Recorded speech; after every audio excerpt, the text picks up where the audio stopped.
she would always tell me as a boy, something that has never left me, which is that there is always a solution to every problem. What's up, everybody? Welcome back to Awesome Inc.'s podcast, where we highlight people pursuing their definition of, you guessed it, awesome. So buckle up and get ready for some more success story adventures and failures from Kentucky's tech and entrepreneur community.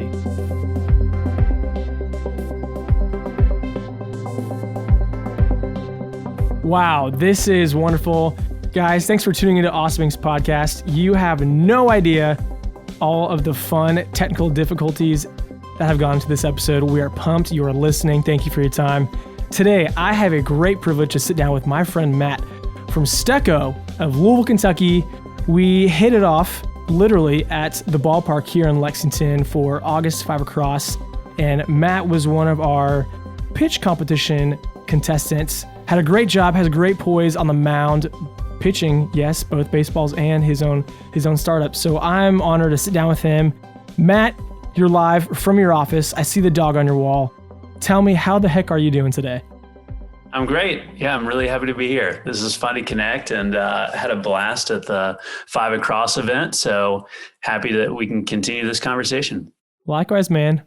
Well, hey, we'll go ahead and dive right on into it. I did a little background search on you. I don't work for the FBI, but LinkedIn has everything you'll ever need. So I saw that your background, you were a partner with Refiner.com, a co-founder for DigiDoctor, and you had a couple other roles with UI and UX. And how have all those experiences that you've had been crucial for your role to found your own startup? My formal education is in business and entrepreneurship. And after graduating, I knew that I wanted to eventually start something or co-found something. I co-founded DigiDoctor not long after I graduated college.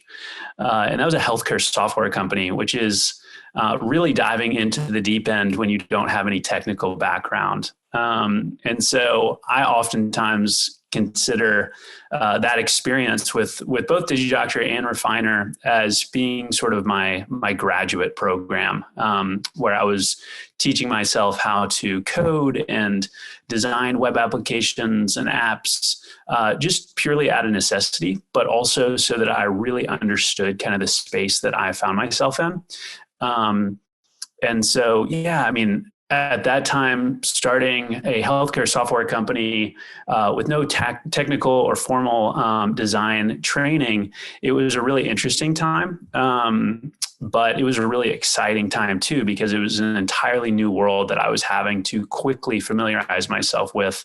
And because we were a bootstrapped entity, I also had to just get really creative in terms of stretching the dollar and learning as fast as I possibly could. So I would say in terms of kind of what I learned initially was just those skills of how to design and develop software. And that was both out of need, but nice coincidence that I happened to really enjoy that process too.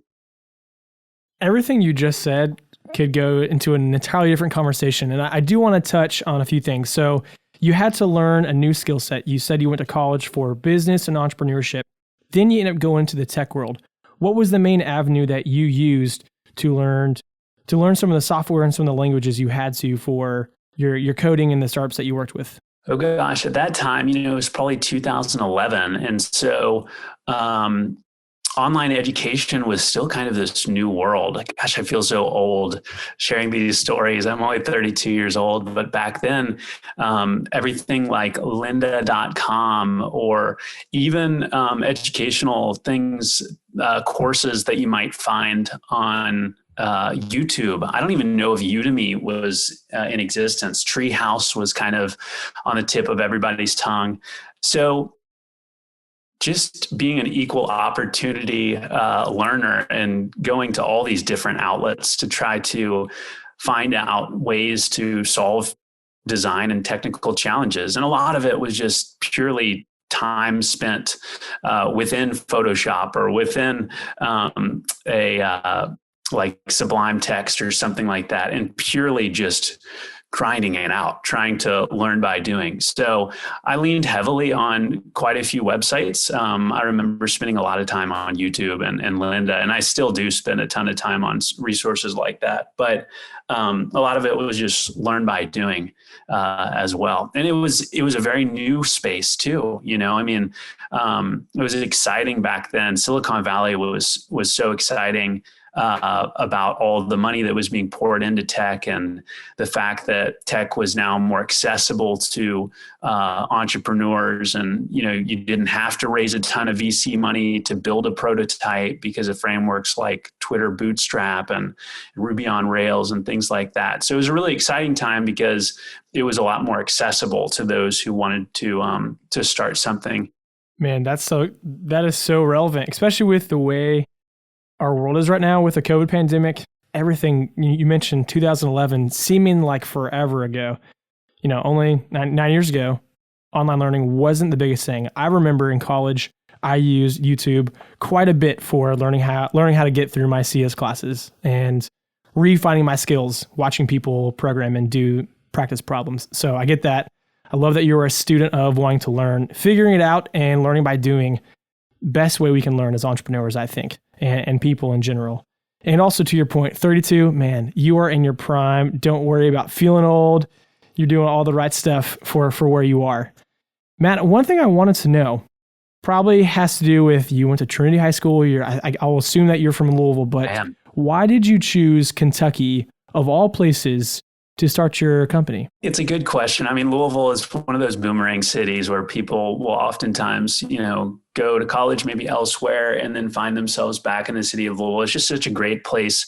Especially I have all of my family located in Louisville. So that was my big driver to come back. Love my family, love my friends, still have strong bonds with friends from childhood that live in Louisville. So that was definitely my main motivator for returning to the city. But also I just love the city, and it's a really great city for experimenting with different ideas. If you're an entrepreneur, especially a tech entrepreneur, you can leverage things like the internet to tap into pools of talent outside of Louisville and still be competing against tech companies all across the country if you're resourceful in that way. And so Louisville is obviously low cost of living. So you may have a little bit more of, time to experiment with some ideas because you're not burning as much cash. So I find that it's a really great space to maybe test some ideas. And because you almost never knock it out of the park with that first idea, at least in my experience. I always get it wrong when I first start a company. And it takes me some time to achieve that product market fit personally. And so I found that Louisville is a nice, safe place to do that testing and that validating until you kind of hone in on that product market fit. So I think it's a really good spot if you're resourceful and you can, leverage some talent outside of Louisville. Because I will say that it does seem like there is a lack of technical talent in the city itself. But with the internet, you can find that talent. You just have to look for it. I cannot believe, I feel like you're just giving me a bunch of feeders just to ask you these questions. That's great. That's something that we continue to hear, that not just Louisville, but Kentucky does lack talent. And founders like yourself, maybe you've moved from somewhere else. You mentioned being boomerang.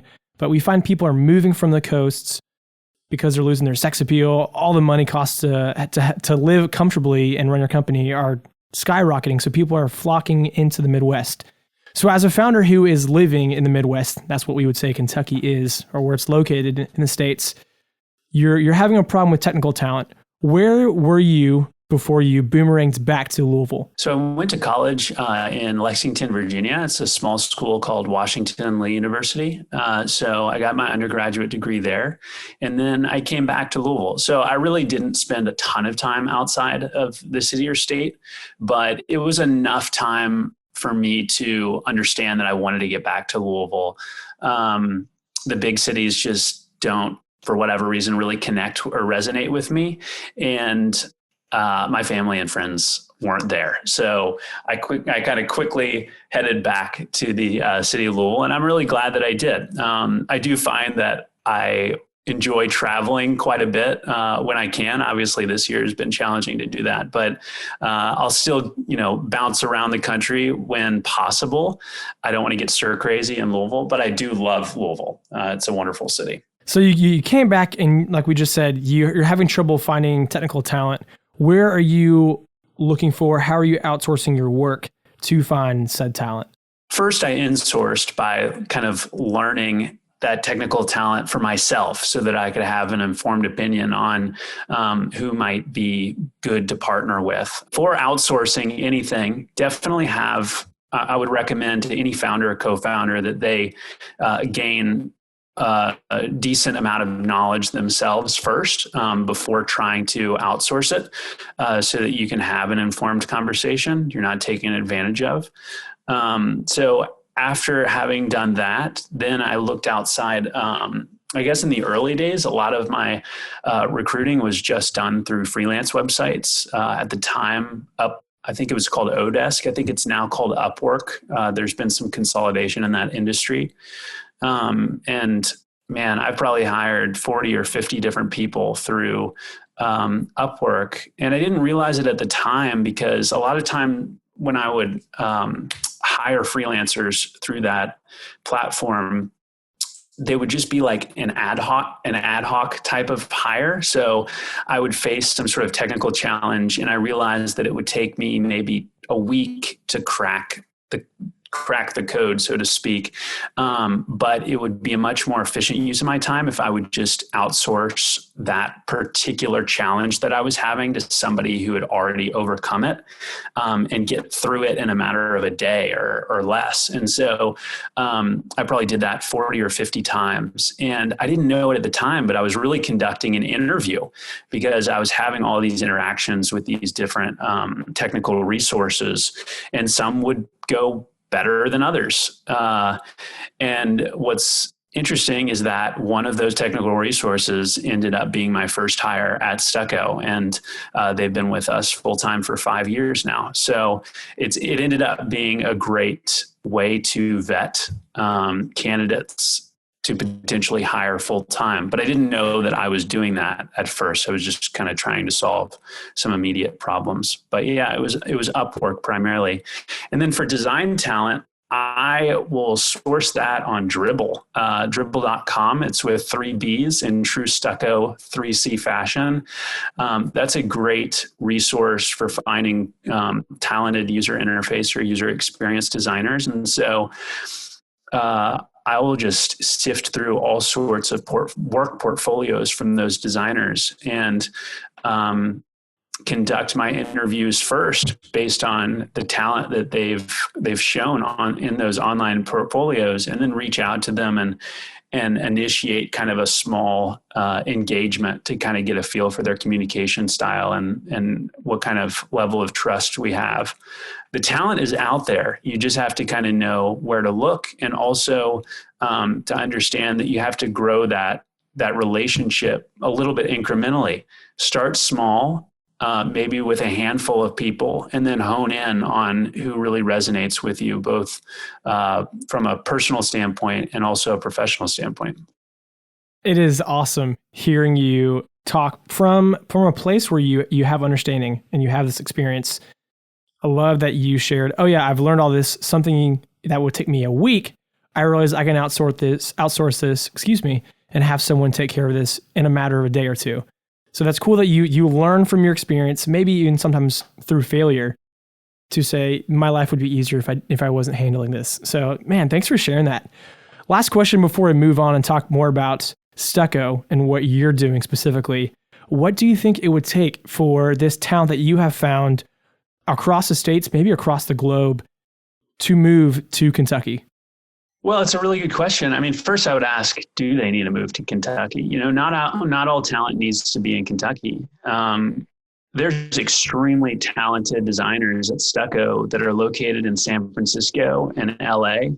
And we have equally talented designers that are located in Serbia and Vietnam. At the end of the day, they're just humans who have who have talent, and they're either great communicators or they're not, or they're great designers or they're not, or they're trustworthy or they're not. I mean, to me, that stuff is way more important than where they located geographically, and how happy is the customer at the end of the day. So I would first ask those questions. And then last, if they happen to be located in Louisville or Kentucky, then that's great. And of course, there is no substitute for that in-person interaction. And I think that is really important in some cases. And so I'm in Louisville. I plan on hiring people locally, definitely as we scale up our marketing and sales. I think that those are roles that maybe require a little bit more in-person teamwork and collaboration and strategy planning and things.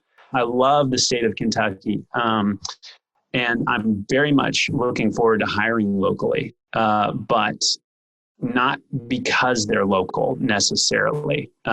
First, I would hire for talent and culture fit, and then consider, their geographic location. Well said. I think that we do the same here at our space. Talent, culture fit first. And fortunately, we do find most people within our community. And so as someone who is part of the Kentucky startup ecosystem, always good to pick your brain, hear what you're thinking, what you've learned, and what you experienced. So with that, let's keep moving on. And I want to talk about your experience, Matt. You pitched at August 5 Across at Whitaker Bank Ballpark. Sun was setting, sweat was glistening. It was so hot. And again, I came up afterwards and said, Matt, you had one of the best deliveries I've heard any startup founder when they were giving a pitch. The way you came across was excellent. What was that experience like for you from beginning to end? I would love for the people who might not have tuned in either virtually or weren't in the stadium to get a quick recap from your perspective. It's just always so good. You spend all this time preparing these pitches and submitting the applications and driving to do them and then delivering them, driving back. And if you don't win, which in my case, I didn't, Natalia won, who's a very deserving winner. She did a great job. But sometimes you don't hear any of that feedback and you just wonder, was it really worth it? So for anybody listening, if you attend some of those things, share with the participants how you thought they did, maybe how they could get better even. If they're great entrepreneurs, they'll really love the bad feedback. So thank you very much for reaching out that day and saying some kind words. That was really cool. It was a great experience. I mean, you all did a terrific job from beginning to end, from the intake process all the way to leading up to the event and then safely conducting the event. It was a ton of fun. I thought it was so much fun. I've never pitched in a ballpark, and I never would have imagined that my first pitch would have been a verbal type of pitch from the mound. So that was cool. It was definitely a once in a lifetime experience. Man, I'm glad to hear it. And again, thank you for the kind words as well. I know that 5 Across has meant a lot for our community over the years. And again, with everything going on, it's been really special for everyone to come out, feel safe, and partake in something that feels normal. And with that, again, you pitched on the mound, like you said, you pitched your company. Matt, what problem are you solving with Stucco? What do you do? Yeah, so Stucco is primarily a virtual staging company, and we primarily serve real estate agents all across the country with virtual staging, which virtual staging is essentially when an agent will send us photos of properties. The property could be a property that is on the market or soon to be on the market. And then most commonly, we will edit those photos, adding like photorealistic renderings of furniture and decor to those photographs so that those photos and that property specifically is easier to market so that you can sell that property faster and for more money. So it's an alternative. It's a much faster and more affordable alternative to an in-person staging solution. And we've had a tremendous amount of success with that since offering it maybe about 18 months ago. And then we also are an online interior design company. We don't lead with that. We primarily lead with virtual staging serving agents, but we also work with homeowners to design rooms in their home. And that's a virtual collaboration as well. So they just share some information about a room in their home that they'd like professionally designed. And then we'll work one-on-one with them to design that room to spec. So it's a much more affordable and faster alternative to hiring a traditional in-person interior designer. So we're really disrupting the staging and design industries. It sounds like you guys have cracked the problem of interior designing with your platform. And I know a couple of things. One, you mentioned moving back to Louisville for friends and family. You're a boomerang. We take pride in our boomerang startup founders. You're also helping your father's home building company. How does Stucco integrate or feed potential customers to your father's home building company? Again, well-oiled machines have multiple facets that run together. So you are having your service then go to a home. What does that look like crossing software into the home building industry? This is why I started Stucco 5 or 6 years ago. Is my brother was in the process of taking over the reins at my father's home building business. My father's been a home builder. He used to be an interior designer, coincidentally enough.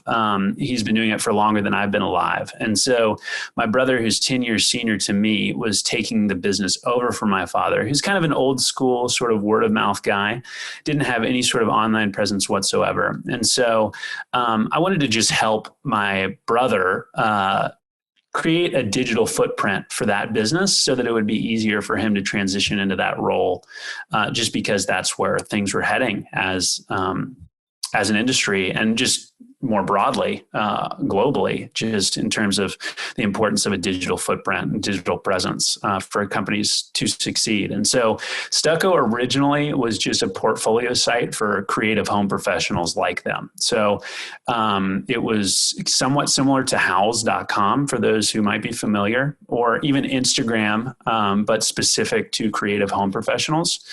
And so that was the whole motive, just trying to scratch the back of a family member, just trying to help them out.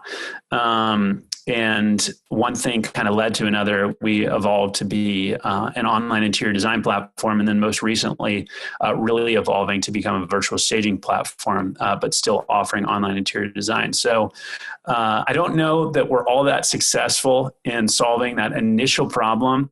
I wanted to solve that problem, and you could still solve that problem on Stucco. We still have all that functionality built in natively to the platform, but we found that it just didn't really resonate with customers. We did a lot of customer discovery after rolling that out, and it was interesting, but it wasn't interesting enough. And so we were forced to shift gears a little bit and serve the market in a market that resonated more clearly with what we had to offer. So yeah, it's still part of Stucco. It's still like our roots. But my brother and dad's business is doing just fine. So I think they'll be all right without Stucco kind of leading the way. You know how to pivot. It sounds like you guys, you've done that initially to where you wanted to take Stucco to where you are now. So hey, that's part of the fun, part of the journey. That's the reward in and of itself, is learning. So cool to hear that you've learned and you're better off for it. If you don't mind, what does your company's traction look like at the current moment? You've shared that you've been around between 5 and 6 years, and you've had a pivot. Where are you guys now? Dude, we have done nothing but pivots for 5 or 6 years, and it's been an expensive process for me. I've self-funded this business since then. I've only been full-time on Stucco for about 12, maybe 18 months. So it hasn't been something that I've been full bore on. And the reason being is because I hadn't felt confident enough in it working once I became full-time on it. So I was doing a lot of consulting on the side. I was doing a lot of consulting work with Humana. I was redesigning their online shopping experience for their Medicare plans, which was a really interesting design challenge, while in the process working on Stucco and trying to find product market fit and stuff. So I went full time on Stucco once we really had great product market fit, which I highly recommend that more entrepreneurs keep an open mind as to doing that strategy of, consulting on the side, or consulting even as a main gig, or doing something else that gives them some consistent income while they continue to experiment and understand their customers. And then they can dive, head in once they feel confident enough to pursue that.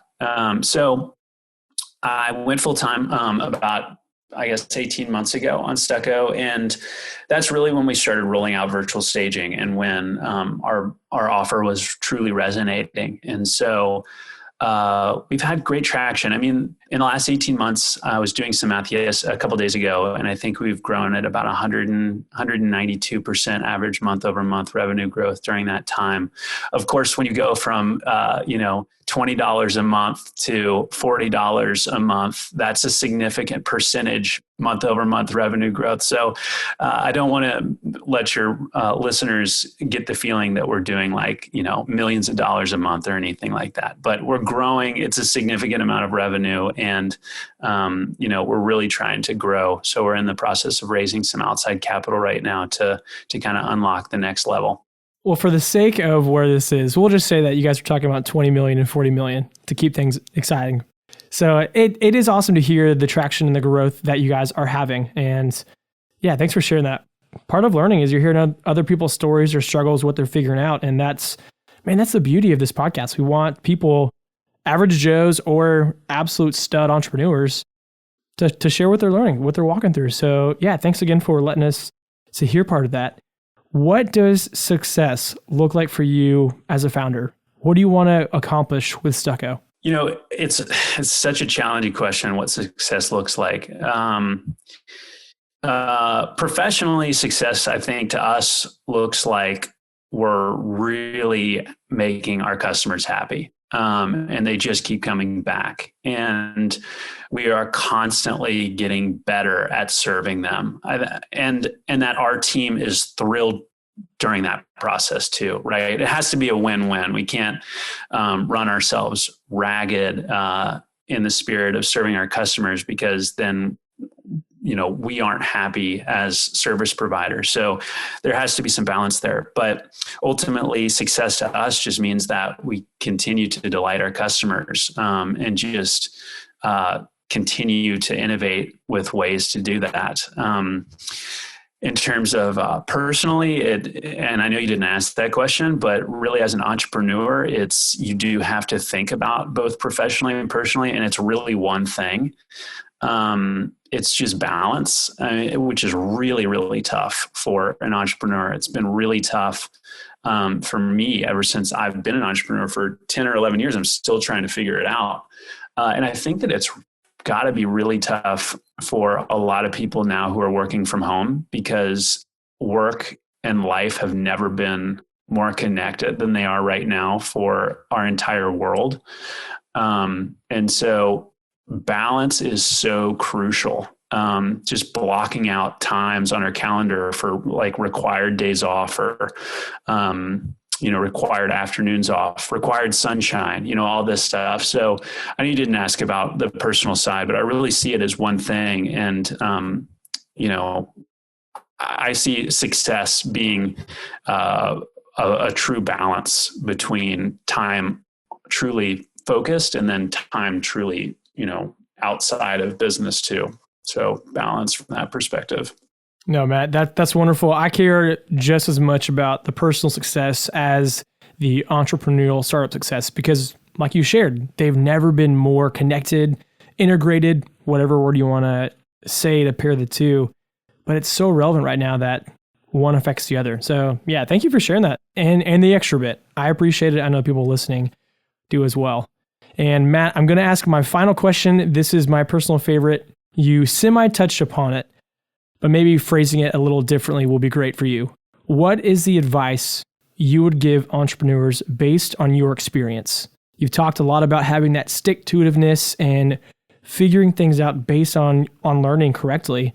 What's the main advice, if you could maybe tell Matt 6 years ago, that would help you maybe be in a different trajectory or milestone than you currently are? My mom, she would always tell me as a boy something that has never left me, which is that there is always a solution to every problem, which I don't know if that's really true, but to approach life with that mindset, I think is a true gift as an entrepreneur, to just assume that there is a solution out there. It's just a matter of finding it. And always asking how you could solve things maybe in a better way or a different way, just to assume that there is a solution to every problem. I will never forget hearing just an interview with Steve Jobs. He was like, I'm probably going to botch this quote, but it was something to the effect of 90% of success is like pure persistence or perseverance, which you just alluded to, that, like that stick-to-itiveness. The one thing that's constant with entrepreneurship is you're just going to constantly get kicked right in the face over and over and over and over again. And so I would just say, hang in there, like just stay in the ring. And you can do that in a lot of different ways. You can do that by trying to curb your spend to increase the amount of cash that you have on hand. You can do that by just taking a deep breath and not taking things personally. You can do that by living in Louisville instead of San Francisco, but just like stay in the ring and keep improving, because ultimately time starts working in your favor the longer the time you stay in the ring. The longer that you exist, the more legit you become, and the more people start to believe in you and realize that you're real. You're not just trying to look for a quick buck, which you should never do. Definitely have a long-term perspective. No, that's perfect. Well, Matt, again, thank you so much for your time, sharing your story and where you're going. It's been really sweet to catch up, hear more about what Stucco and Matt are both doing professionally and personally. Sweet, man. Thank you so much for the opportunity. This is such a thrill. And I love what you guys are doing and what you're doing specifically with this podcast. And thanks for the platform. Really appreciate it. Well, that's it, guys. Thank you so much for checking out this episode of Awesomings Podcast. And another quick thank you to Lee Rosevere and a few members from our community who provide the music that you hear in this show. Lastly, give us a follow on Instagram, Facebook, all that jazz. Or even better, come on down to our space. Come be a part of our community and get plugged in, and let's start something awesome together. You guys rock. We'll see you next time.